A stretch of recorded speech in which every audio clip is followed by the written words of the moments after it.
ओम सादर नमस्ते जी। आप सबका हार्दिक स्वागत है हमारे चैनल आर्य टू आर्य में। आइए आज अपनी वैदिक कक्षा का फिर से आरंभ करते हैं और आज का विषय रहेगा यज्ञ के विषय में। अर्थात एक वाक्य आता है शतपथ ब्राह्मण के अंदर कि यज्ञो वै श्रेष्ठम कर्म, अर्थात यज्ञ ही सबसे श्रेष्ठ कर्म है। अर्थात संसार में जितने भी मनुष्य कर्म करता है उन सबको यज्ञ के अंदर सम्मिलित किया जाता है। जो भी समाज का कल्याण, प्रकृति का कल्याण, पूर्वजों का कल्याण, पशु पक्षियों का कल्याण या अन्य किसी भी प्रकार का वो कल्याण करता है तो उन सब कार्यों को यज्ञ के रूप में समझना चाहिए।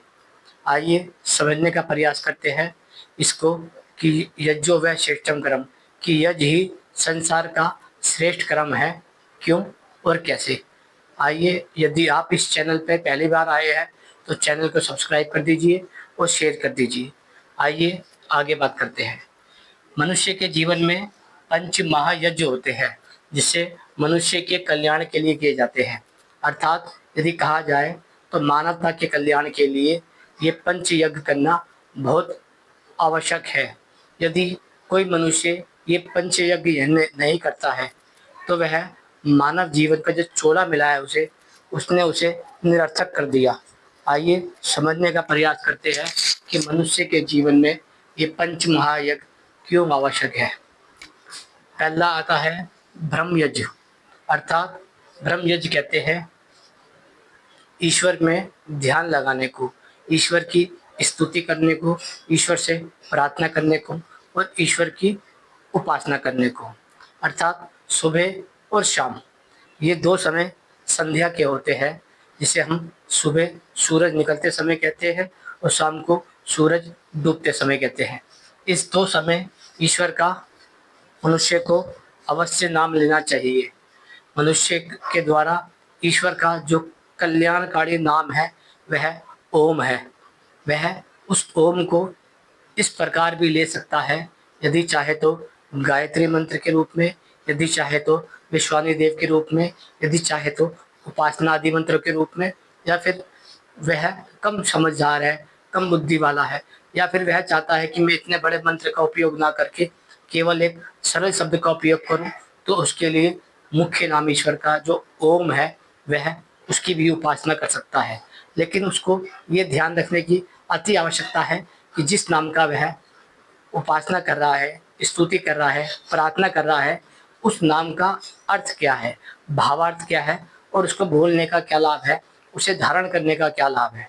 जैसे कि जब हम कहते हैं ओम, परमपिता परमात्मा का मुख्य नाम है और ओम नाम का जाप करते हैं, तब हमें समझना चाहिए कि ओम का अर्थ होता है सर्वरक्षक।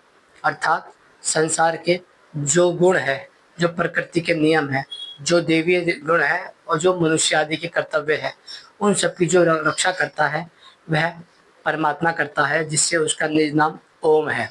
जैसे मनुष्य की जो शरीर की रचना माता के गर्भ में होती है, उस नियम की रक्षा करने वाला परमात्मा है। सृष्टि के आदि आदि जो नियम है, गति के नियम, गुरुत्वाकर्षण के नियम, सूर्य के नियम, ये अलग अलग जो नियम है, ये सबकी रक्षा करने वाला ईश्वर है। सृष्टि की रचना करने का नियम, सृष्टि का संचालन करने का नियम और सृष्टि का प्रलय आदि करने के नियम की रक्षा करने वाला भी परमपिता परमात्मा है, जिसका मुख्य नाम और निज नाम ओम है। वह ओम सर्वरक्षक है। ऐसे ही हमें भी वह ओम सर्वरक्षक है, वैसे ही हमें भी सर्वरक्षक होना चाहिए। वह परमपिता न्यायकारी है, हमें भी न्यायकारी होना चाहिए। वह परमात्मा सत्यवादी है, हमें भी सत्यवादी होना चाहिए। वह परमात्मा कल्याणकारी है, हमें भी कल्याणकारी होना चाहिए। जब हम ईश्वर के विषय में ये बात करते हैं तब हम कहते हैं, हे परमात्मा, आप सत्यवादी, न्यायकारी, कल्याणकारी और न्याय करने वाले हैं। हे परमात्मा, हमें भी सत्यवादी, न्यायकारी, कल्याणकारी और न्याय करने वाला बना दीजिए। हे परमात्मा, आपकी दया, आपकी कृपा से हम सत्यवादी, न्यायकारी कल्याणकारी और मानवतावादी बन चुके हैं। हम आपका आदर करते हैं और सम्मान करते हैं। अर्थात ईश्वर की उपासना, स्तुति और प्रार्थना, ये तीनों के तीनों एक साथ गुण होते हैं, इनको एक साथ ही समझना चाहिए। जैसे कि ईश्वर सर्वरक्षक है, हमें भी रक्षा करने वाला बना दीजिए, हम रक्षक बन गए हैं।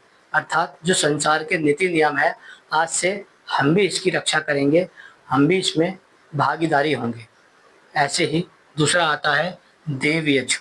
देवयज में अग्नि, जल, वायु, धरती और अंतरिक्ष, ये पंच महाभूत आते हैं। अर्थात मनुष्य के जीवन में ये सब के सब बड़े अहम भूमिका निभाते हैं। चाहे वह अग्नि के रूप में हो, जल के रूप में हो, वायु के रूप में हो, धरती के रूप में हो या अंतरिक्ष के रूप में हो। इन पांचों की बड़ी महत्वपूर्ण और अहम भूमिका होती है। इसलिए समझने का प्रयास करते हैं कि देवयज्ञ किसे कहते हैं। देवयज्ञ को आप दो प्रकार से समझ सकते हैं।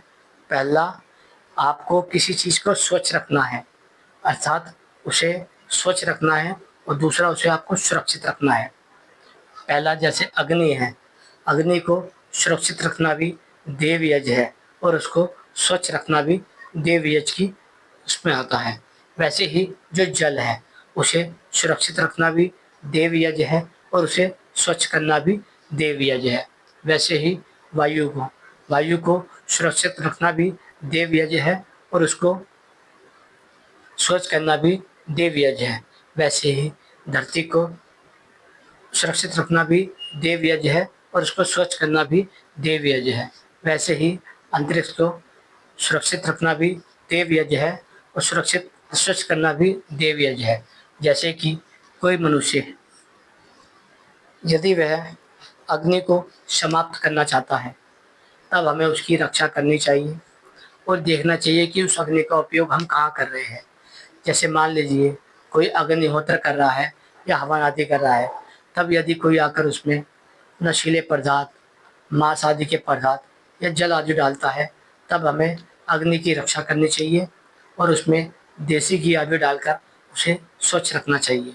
वैसे ही ये जो जल होता है, जैसे कोई नदी बह रही है, यदि बहती नदी में आप कूड़ा डालते हैं, मूर्ति डालते हैं, तस्वीर डालते हैं, फूल डालते हैं, कचरा डालते हैं, या जो भी चीज़ आप डालते हैं, तो ये जो नदी होती है, बहता हुआ पानी, ये आगे की ओर जाता है। आगे वहाँ पर कोई मनुष्य या पशु पक्षी या अंदर कोई व्यक्ति पानी पी सकता है। आपके द्वारा दूषित किया गया जल उसके गले के अंदर जाएगा और उसकी प्यास हो जाएगा। जो अपराध आपने किया है वह आपके भाग्य में आएगा और वह पानी पी के निकल जाएगा। लेकिन आपको ये समझना चाहिए कि मनुष्य का किया गया कोई भी कर्म कभी खाली नहीं जाता, वह शुभ रूप के रूप में पलट के हमारे पास ही आता है। जब हम जल को गंदा होने से बचाते हैं, अर्थात हम उसे किसी भी कारण से गंदा नहीं करते, सोच समझ कर उसकी रक्षा करते हैं, तब यह देवयज्ञ है। और जो लोग उसे स्वच्छ रखते हैं, जो उसमें से पन्नियाँ कूड़ा निकालते हैं, नालियाँ भी साफ करते हैं, या फिर कहे कचरा निकालते हैं नदियों में से, वह भी देवयज्ञ कर रहे हैं। उसकी सुरक्षा करने वाला और उसको स्वच्छ रखने वाला, ये दोनों ही देवयज्ञ की भूमि में आते हैं।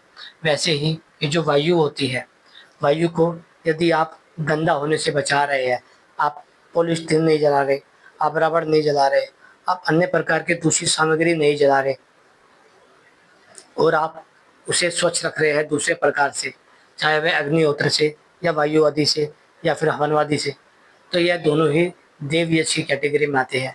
वायु को दूषित होना ना देना और वायु को दूषित होने से बचाना, ये दोनों ही देवयज्ञ की कैटेगरी में आते हैं।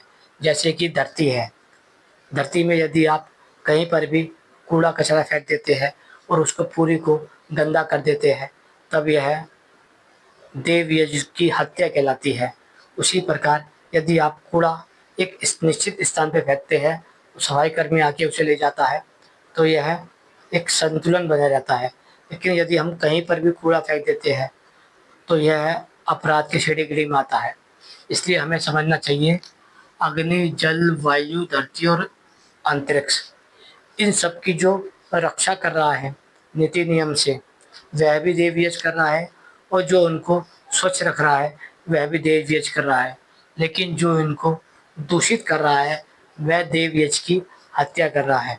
आपको ये बात समझ लेना चाहिए कि अग्नि, जल, वायु, धरती और अंतरिक्ष को किसी भी प्रकार से पीड़ित करने वाले, दुख देने वाले लोग देव यज्ञ की हत्या करते हैं। इसलिए हम जब कोई काल अलग अलग सुनामी आदि को झेलते हैं, वह भी देव यज्ञ का परिणाम होता है कि हमने नदियों को दूषित कर दिया है आस्थाओं के नाम पे, हमने वायु को दूषित कर दिया है आस्थाओं के नाम पे, हमने जल को दूषित कर दिया है आस्थाओं के नाम पे, हमने धरती को दूषित कर दिया है आस्थाओं के नाम पे, हमने यहाँ तक कि अंतरिक्ष सबको दूषित कर दिया है आस्थाओं के नाम पे। ऐसा करना घोर अपराध होता है, निंदा का कार्य होता है। आइए तीसरा आता है पितृयज्ञ। पितृयज्ञ में माता, पिता और आचार्य बड़े ही अहम भूमिका में माने जाते हैं। एक मनुष्य के जीवन में उसके माता, पिता और आचार्य की बड़ी अहम भूमिका होती है। इसलिए इन सबका वह सादर सदा ही आदर करता है, सम्मान करता है और इनकी आज्ञा का पालन करता है। उसके बाद आता है पितृयज्ञ के अंदर पूर्वज, अर्थात जो मुझसे पहले या जो मेरे बाद उत्पन्न होंगे, मैं उन सबका आदर और सम्मान करूँगा। अर्थात आपको ये समझ लेना चाहिए, जो आपसे पहले हुए हैं उनका भी आपको सम्मान करना है और जो आपके बाद होंगे आपको उनका भी सम्मान करना है। ये बात आप जितना जल्दी समझ सके उतना ही अच्छा है, क्योंकि आने वाली पीढ़ी जो है वह आपका भविष्य होती है और जाने वाली पीढ़ी आपका भूतकाल बन जाती है। इसलिए इन दोनों को ही हमें समझना चाहिए कि हमें माता पिता आचार्यों के साथ में अपने पूर्वजों का भी सम्मान, सत्कार, आदर करना चाहिए, चाहे वह बड़े के रूप में हो, चाहे वह छोटे के रूप में हो। जो मुझसे पहले पैदा हुए हैं वह भी और जो मेरे बाद पैदा होंगे वह भी, वह सब सम्मान के अधिकारी हैं। चौथा आता है बलि, वैश्य, देव यज्ञ। अर्थात जो ये संसार है इसमें मनुष्य के साथ में अन्य प्राणी भी रहते हैं, जैसे पशु पक्षी जैसे पशु पक्षी, कीट पतंगे, जीव जंतु, अन्य या अन्य प्राणी मान लीजिए, ये जितने भी प्राणी होते हैं इन सब में दो प्रकार के पशु पक्षियों या जीव जंतु रहते हैं। पहला जो मनुष्य पे निर्भर है, दूसरा जो प्रकृति पे निर्भर है। जो प्रकृति आदि के साधनों पे निर्भर होते हैं वह जंगल आदियों में रहते हैं और जो शहरों में, गाँव में रहते हैं ये मनुष्य पे निर्भर होते हैं। जो मनुष्य पे निर्भर है ऐसे पशु पक्षी, कीट पतंगे या जलचर जंतु, इन सब के ऊपर मनुष्य का परम कर्तव्य बनता है कि वह अपने भाग का कुछ हिस्सा इन पशु पक्षियों के लिए निकाले। जब हम ये चीज़ की कार्य करने लग जाते हैं तब हमारा ये बलि, विष्णुदेव यज्ञ सार्थक हो जाता है। पांचवा आता है अतिथि यज्ञ। अर्थात अतिथि यज्ञ में वेद का सन्यासी, वेद का आचार्य और वेद का उपदेशक, यदि वह अतिथि, दो प्रकार से आपके घर पे अतिथि आते हैं, या तो आप किसी को अतिथि भाव से घर पे लेके आइए या फिर कोई बिना बताए आपके घर पे अतिथि के आ जाए, बिना तिथि के आ जाए, वह दोनों ही सन्यासी, वेद का आचार्य और उपदेशक सम्मान के योग्य होते हैं, सत्कार के योग्य होते हैं। आप उनसे भली पूर्वक वेद के उपदेशों के बारे में चर्चा कर सकते हैं, समाधान समस्या पे बात कर सकते हैं और उनसे ईश्वर की व्यवस्था के बारे में समझ सकते हैं। लेकिन यदि आपके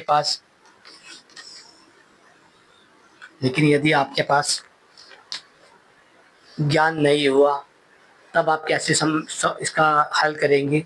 जैसे मान लीजिए कभी कभी क्या होता है,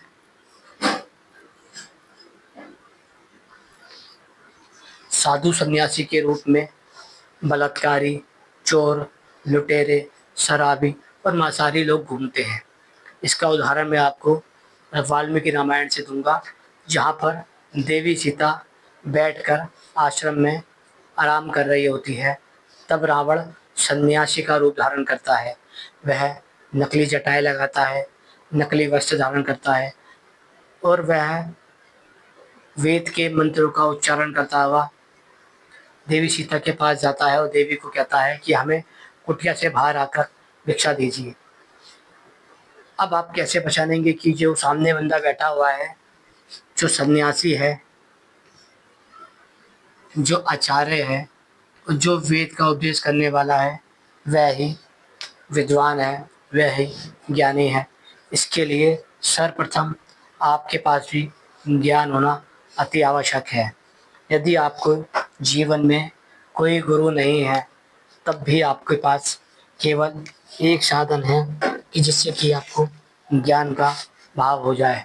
आप परमपिता परमात्मा का निज नाम ओम का उच्चारण कीजिए और उनका नाम आप शुरू करके आप इस सत्यार्थ प्रकाश नामक पुस्तक को अवश्य पढ़िए। यदि आप इस किताब को पढ़ लेते हैं तो निश्चित मानिएगा कि आप वेद के सन्यासी, वेद के आचार्य और वेद के उपदेशकों को सरलता से समझ जाएंगे। यदि आपको इनमें तनिक भी संदेह होगा कि ये कोई बैठा हुआ व्यक्ति वेद को नहीं जानता है, तब आप उसे तुरंत समझ लेंगे। आज जो साधु सन्यासी के रूप में लोग घूम रहे हैं, वह सब के सब उस परमपिता परमात्मा की वेद की व्यवस्था के विरुद्ध घूम रहे हैं। इसके लिए आपको सर्वप्रथम ज्ञान होना अनिवार्य है कि आप साधु को, सन्यासी को, पुजारी को, ब्राह्मण को, क्षत्रिय को, वैश्य को, शूद्र को या अन्य किसी को पहचानेंगे तो उसके पास आपका मुख्य कर्म क्या है। इसलिए ईश्वर कहता है, मैं तो न्यायकारी हूँ, न्याय करूँगा, लेकिन मनुष्य को फिर भी सतर्क रहना चाहिए क्योंकि सभी मनुष्य अपने कर्म करने के लिए स्वतंत्र होते हैं। जब आप इस बात को समझ जाते हैं तो धीरे धीरे आपके जीवन में सब कुछ समझ आ जाता है। जब हमने कहा कि यज्ञ ही सबसे श्रेष्ठ कर्म है, तब हमें समझ लेना चाहिए कि 20% ब्रह्म यज्ञ, 20% देव यज्ञ, 20% पितृयज्ञ, 20% बलि वैष्णोदेव यज्ञ और 20% अतिथि देव यज्ञ होता है। जब आपको इसको इस तीनों को मिला देते हैं, पांचों को मिला देते हैं, तब आपका आता है 100%।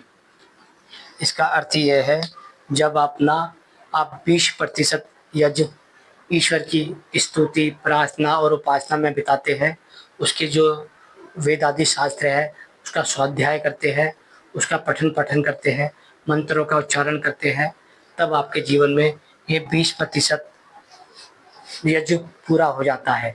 फिर आता है 20% यज्ञ देव यज्ञ में। यदि आप अग्नि, जल, वायु, धरती और अंतरिक्ष की सुरक्षा करते हैं, सफाई रखते हैं, उसको दूषित होने से बचाते हैं, उसको प्रदूषण मुक्त करते हैं, तब यह आपका देव यज्ञ कहलाता है। इसमें आप अग्निहोत्र के माध्यम से भी और हवन के माध्यम से भी करते हैं। तीसरा आता है पितृयज्ञ, अर्थात इसमें आप अपने आचार्य की, माता पिता की, अपने पूर्वजों की और अपने आने वाले पीढ़ियों की रक्षा करते हैं, आदर करते हैं, सत्कार करते हैं, सम्मान करते हैं, तो यह फिर 20% में आ जाता है। यानी कि 20%, 20-40 और 20-60 हो जाता है आपका इन तीनों को मिला के। चौथा आता है बलि वैष्णोदेव यज्ञ, अर्थात मेरा जो कर्तव्य है पशु पक्षियों के प्रति, समाज के प्रति, कीट पतंगों के प्रति या अन्य जीव जंतुओं के प्रति, यह मुझे अवश्य करना चाहिए, तब वह 20% और मिल जाता है। फिर 20 दूनी 40, 40 प्लस 20 60, 80 हो जाता है। फिर आता है 20% जिसमें अतिथि जाता है, जिसमें वेद का जो सन्यासी है, जो आपको ईश्वर की व्यवस्था के लिए समझाता है, वेद का जो आचार्य है, जो आपको ईश्वर की वेदवाणी को समझाता है, और जो है वेद का उपदेशक, जो आपको उपदेशों के माध्यम से ईश्वर की व्यवस्था को समझाता है। ऐसे सभी विद्वानों का आप आदर करें, सम्मान करें, सत्कार करें, घर पे बुलाएं, भोजन कराएं और उनके कार्य के लिए उनको दान आदि दीजिए, क्योंकि सन्यासी का, वेद के आचार्य का और उपदेशक का मुख्य कर्म यही होता है कि वह उनका जीवन भर समाज के लिए रहता है। जब आप इस व्यवस्था को समझ जाते हैं तब यह 20%, 40, 60, 80, 100 होकर 100% हो जाती है। तब कहा जाता है ये कि मेरे पंच महायज्ञ कंप्लीट हो गए हैं, इसलिए मैं मनुष्य के कल्याण के लिए कार्य करने लगा हूँ। अर्थात मैं मानवता के लिए कार्य करने लगा हूँ और जो ये मनुष्य का चोला परमात्मा ने मुझे दिया है, अब इसका कल्याण हो जाएगा क्योंकि मैंने ईश्वर की आज्ञा का पालन किया है। आशा करते हैं ये विषय आपको समझ आ गया होगा कि मनुष्य के जीवन में पंच महायज्ञ होते हैं, जो यदि 20-20 भाग में बांट दिए जाए तो 5 हो जाते हैं। पाँचों का पालन करना अति आवश्यक होता है। ब्रह्म यज्ञ में ईश्वर की संध्या, वेद पाठ करना, वेदों का मंत्रों का उच्चारण करना और स्वाध्याय करना। स्वाध्याय अर्थात जो आप वेदों का मंत्र पढ़ रहे हैं, जो आप ईश्वर की प्रार्थना उपासना कर रहे हैं, तो उस पर आप चिंतन करिए, मनन करिए, उसे ही स्वाध्याय कहा जाता है। देव यज्ञ में अग्नि, जल, वायु, धरती और अंतरिक्ष की सुरक्षा कीजिए, उसे स्वच्छ रखिए, उसे दूषित होने से बचाइए और उसे प्रदूषण से मुक्त करिए। तीसरा आता है पितृयज्ञ, इसमें माता पिता, आचार्य और अपने पीढ़ियों का और पूर्वजों का आदर सम्मान करिए, जो जीवित है उनका। अतिथि यज्ञ, बलि विसर्जन, इसमें पशु पक्षी कीट पतंगे और जीव जंतु आदि आते हैं जो आपके ऊपर निर्भर है, उनकी रक्षा कीजिए, उनको जलहार दीजिए और उनकी सेवा कीजिए। अतिथि देव यज्ञ, जो वेद का सन्यासी है, वेद का आचार्य है, वेद का उपदेशक है, उसका सम्मान कीजिए और उनको घर पे बुलाइए। जो वेद का सन्यासी नहीं है, आचार्य नहीं है और जो वेद की निंदा करता है, ऐसे व्यक्ति को घर से निकाल फेंकिए और उसे डांट के निकाल दीजिए। आशा करते हैं ये विषय आपको समझ आ गया होगा कि यज्ञ ही सबसे श्रेष्ठ कर्म है। सतपथ ब्राह्मण ग्रंथ का ये मुख्य वो है सूत्र। समझ के आए होंगे आप पंच महायज्ञ क्यों मनुष्य के जीवन में कल्याणकारी होते हैं। आशा करते हैं ये विषय आपको समझ आ गया होगा। यदि विषय समझ आ गया है तो उसको आगे शेयर कीजिए, चैनल को लाइक कीजिए और शेयर कीजिए। ओम नमस्ते।